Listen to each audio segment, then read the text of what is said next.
안녕하십니까, 베타쌤입니다. 자, 최근에 북한과 미국이 좀 마찰을 겪고 있는데 트럼프가 북한에 강력한 경고를 했죠. 주말에.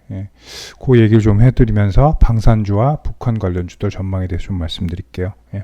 자, 북한은 7일 동창리에서 중요한 시험을 했다고 주장을 하고 있어요. 그게 ICBM, 즉 대륙간 탄도미사일이죠.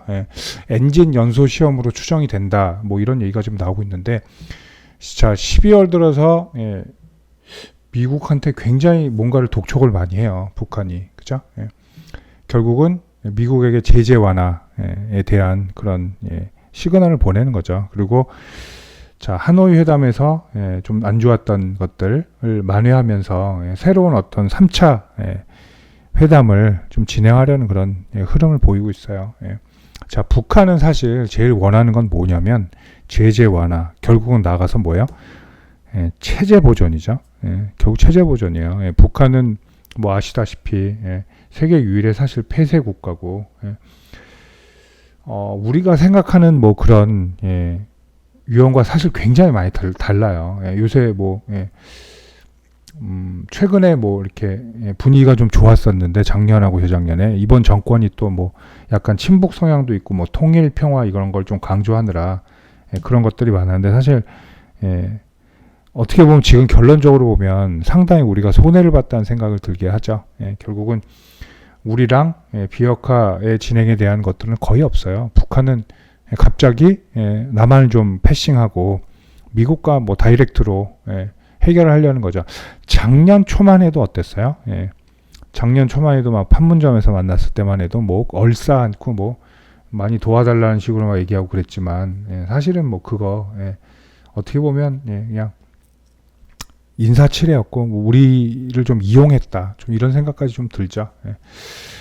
자, 어쨌든 그러면서 최근에 또 그런 식으로 나오면서 또 결국은 핵카드를 또 만지는 건 당연하겠죠. 북한이 지금 가지고 있는 거라고는 사실 그거밖에 없잖아요. 그죠? 세계를 위협할 수 있는, 그리고 핵에다가 핵탄두 소형화, 그리고 그걸 옮길 수 있는 ICBM, 이런 걸 보여줌으로써 실제로 북한이 이거 ICBM을 만들어서 핵탄두를 소형화해서 성공해서 워싱턴으로 무슨 뉴욕으로 핵미사일 날릴 확률은 제로에 가깝죠. 그랬다간 큰일 나죠.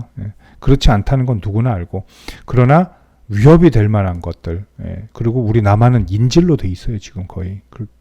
그렇기 때문에 미국이 더 신경을 쓰는 거고, 그리고 중국이 또 개입해 있기 때문에 동북아시아에 대한 패권들, 이런 것들 때문에 미국이 상당히 지금 골치를 썩고 있는 거죠.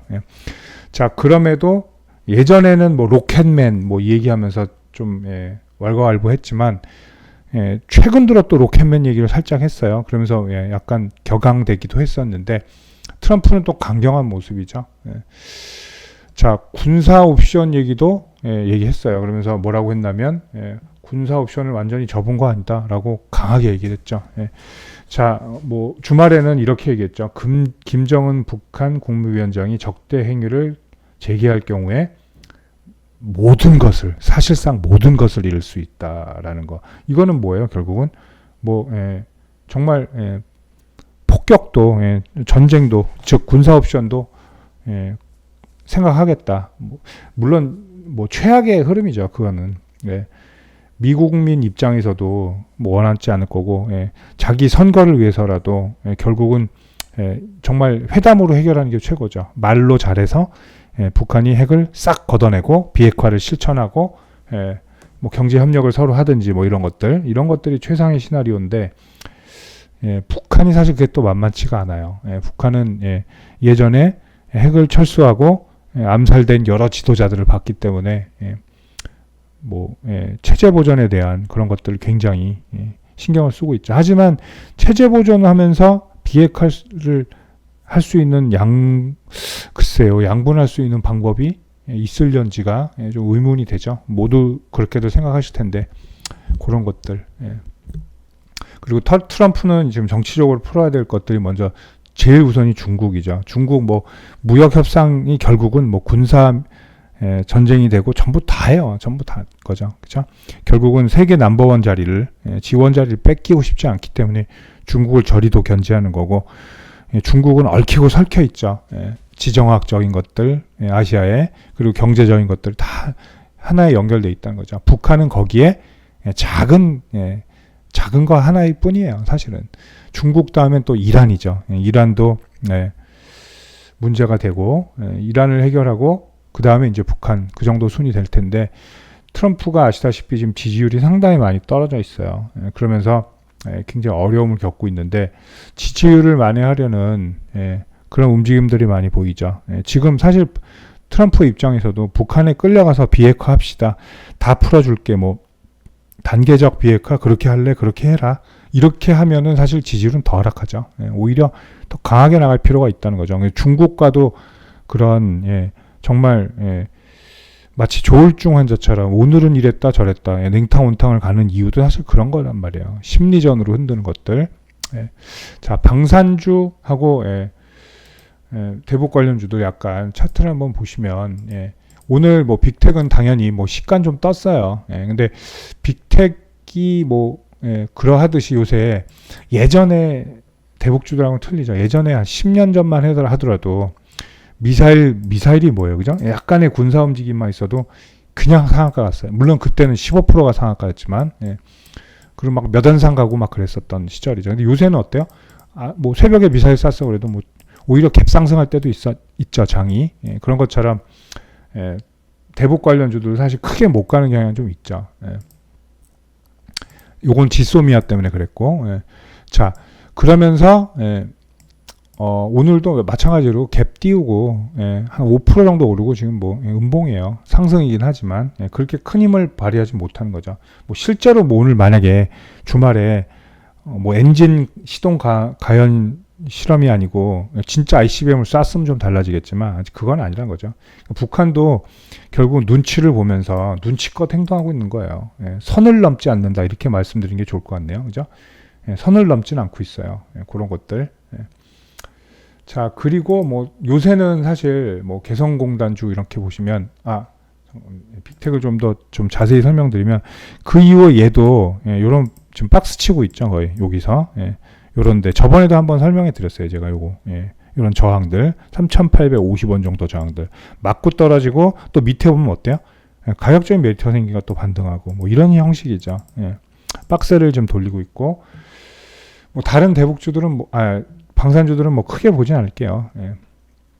안 움직이는 것들도 많죠. 아예 진짜 뭐 무기를 생산하는데도 뭐 수급의 영향으로 아예 안 움직이는 애들도 있기 때문에 자 그리고 뭐 개성공단 옛날 에이스였죠. 좋은 사람들도 보면 지금 최근엔 바닥을 파고 있죠. 이유는 뭐 간단하죠, 그렇죠? 뭐 한국하고는 대화하려 하지 않고 그렇다는 건 뭐 미국과 다이렉트로 대화하는데 미국과 다이렉트 대화도 만만치 않기 때문이죠. 그리고 개성공단에 대한 뭐 안 좋은 시각들도 많죠. 뭐 개성공단 업체들이 뭐 벌써 뭐 베트남에 진출하는 데도 있고 많아요. 그들도 뭐 이것만 믿고 있을 수는 없잖아요, 그죠? 벌써 이게 3년째 이제 가동한다고 있는 게. 자, 하지만 또 얘도 마찬가지죠. 가격적인 메리트가 생기는 거죠. 이런 저점들에. 그렇기 때문에 추가로 빠지지 않고 있죠. 만약에 뭐 북한하고 미국하고 북한하고 미국하고 이렇게 사이가 안 좋다 그러면 뭐 이렇게 후 이탈했어야 되는데 지금 포지션상으로는 또 매력이 생기는 거죠. 그죠? 저점 메리트가. 그러면서 또 어떤 뭐 대화의 재개에 불씨를 띄우게 되면 또 한 번 상승할 가능성이 매우 높죠. 자, 그리고 뭐 인디에프 이런 것들도 있고 개성공단주, 뭐 신원도 있죠. 신원 다 차트 비슷하죠. JST나 다 똑같아요. JST나가 좀 더 안 좋네요. 그리고 좀 뭐랄까 북한 제재가 풀어지면 좀 빨리 될 만한 것들이 개성공단하고 보통 이제 금강산이죠. 뭐 현대엘리베이터가 옛날에 좀 대장이었는데 현대엘리베이터도 마찬가지로 지금 분위기는 안 좋아요. 당연히 그죠? 근데 이제 빠지는 데도 또 한계가 있죠. 가격적인 메리트가 또 생겼단 말이에요. 이전 저점에 멈춰 있고 뭐 아난티 같은 경우도 10,000원이 지지가 딱 됐죠. 그죠? 여기서는 뭐 10,000원 깼었는데 뭐 여기 물론 깰 수도 있어요. 뭐 안 좋은 일이 있으면 근데 계속 빠지는 또 않겠죠. 그래서 또 어느 정도 저가 메리트가 생기면 한번 반등하고 죽고 이런 식으로 흘러갈 가능성이 높고요. 뭐 그 외에도 뭐 한창이 좀 있었고, 차트 다 비슷하죠. 펜스타 엔터 뭐 이런 것도 있었죠. 뭐 대명 코퍼레이션 이런 것도 있고, 철도주들은 뭐 예전에 좀 강했어요. 앞전에 이때 그 판문점에서 처음에 문재인 대통령하고 만났을 때 그 얘기를 대놓고 했었잖아요. 김정은이 뭐 철도가 열악합니다. 뭐 이러고 뭐 그런 얘기했다고. 뭐 철도가 좀 제일 강했었는데, 그리고 그림이 컸죠. 뭐 이렇게 한반도를 넘어 뭐 유라시아를 잇고, 그건 뭔지 꿈 같은 얘기고. 아무튼 뭐 주식은 어차피 기대감으로 하는 거니까 그런 파동이 좀 강했죠. 그래서 얘도 마찬가지로 좀 뭐 미국과 북한이 좋은 얘기가 나오면 또 오히려 제일 크게 움직이기도 해요, 요새. 철도주들도. 자, 요렇게 뭐 그 외에도 뭐 송전, 뭐 가스관 등등, 뭐 비료, DMZ 평화공원 등등 여러 가지들이 있어요. 근데 아직 좋은 흐름을 내지는 못하고 있다는 거. 자, 사실상 이 프라블럼들이 좀 해결이 돼야 되려면 어떻게 되냐면 결국은 미국과 북한이 일단 말로 할 게 아니에요. 테이블에 한번 앉아야 돼요. 형식적으로 그냥 밥만 먹고 헤어지더라도 저번처럼 밥 먹고 뭐 그렇게 대화는 안 되네 니들하고 다음에 얘기하자 이렇게 되더라도 자꾸 만나는 게 중요하겠죠. 그래야 뭐 비핵화가 되던 뭐 얘기가 되던 뭔가를 진행할 수 있다는 거죠. 지금처럼 서로 책상에 앉아서 인터넷으로 키보드 워리어를 하고 있으면 아무것도 되지 않는다는 거죠. 실제로 미국은 뭐 나라의 특징을 잘 아시겠지만 아이고 안 되네 이거 더 이상 안 된다 위협이가 그러면 세계 평화를 위한다고 시고 폭격도 서슴지 않는 나라예요 사실상. 저는 뭐 미국이 싫고 북한이 싫고 이런 거 없습니다. 그냥 중립적으로 말씀드린 거예요. 자, 그렇다고 또 북한을 뭐 우리 같은 말씀다고 옹호하는 것도 아니에요. 북한은 사실 말만 뭐 우리 한민족이지 완전히 다른 세계를 살고 있죠. 지금 몇십 년 동안 갈라져 있는데 뭐 이제 동포라고 하기도 뭐한 나라예요. 그렇게 하려면 뭐 그렇게 잔인한 짓들을 하지도 않았겠죠. 그렇기 때문에 결국은 중요한 건 뭐예요? 우리의 평화와 그리고 우리 2세들의 평화잖아요. 그런 걸 따지면 비핵화는 반드시 이루어져야 되겠고요. 세계 평화를 위해서도 물론 마찬가지지만 그러기 위해서는 일단 미국과 북한이 진정한 좀 대화를 나누는 그런 흐름들이 나와야 된다는 거죠. 자, 어차피 북한도 배고파서 하는 일이에요. 그죠? 결국 제재 완화. 그래서 뭐 미국 자본 좀 들어오고 뭐 공장 좀 돌려주고 그리고 달러를 마음껏 좀 벌 수 있는 그런 분위기를 지금 조성하고 있잖아요. 지금 대북도 제재도 경제 제재도 거의 압박 최고 수준이에요. 뭐 그런 얘기도 나오죠. 뭐 향후 이제 견딜 수 있는 시간이 얼마 없을 것이다라는 얘기까지 나오고 있죠. 그런데 함부로 백기를 들기에는 또 북한은 체제 보전에 대한 의구성을 가지고 있단 말이에요. 거의 대부분 핵을 갖고 있다가 개방했던 나라 결국은 그거죠. 지도자들은 거의 독재자들이었죠. 전부 다 암살되었다는 그런 전례가 있기 때문에 그런 것들 때문이에요. 그래서 방산주와 북한 관련주는 뭐 반대로 움직이는데 그런 환경에 맞게끔 또 북한과 미국의 대화의 그런 방향에 맞게끔 대응을 하셔야 되는 게 정상입니다. 자, 이상으로 방산주 대북주에 대한 좀 얘기를 했고요. 추가로 궁금하신 사항이나 저와 함께 하고 싶으신 분들은 하단 링크를 클릭해서 무료 카톡방에 입장해 주시면 되겠습니다. 감사합니다.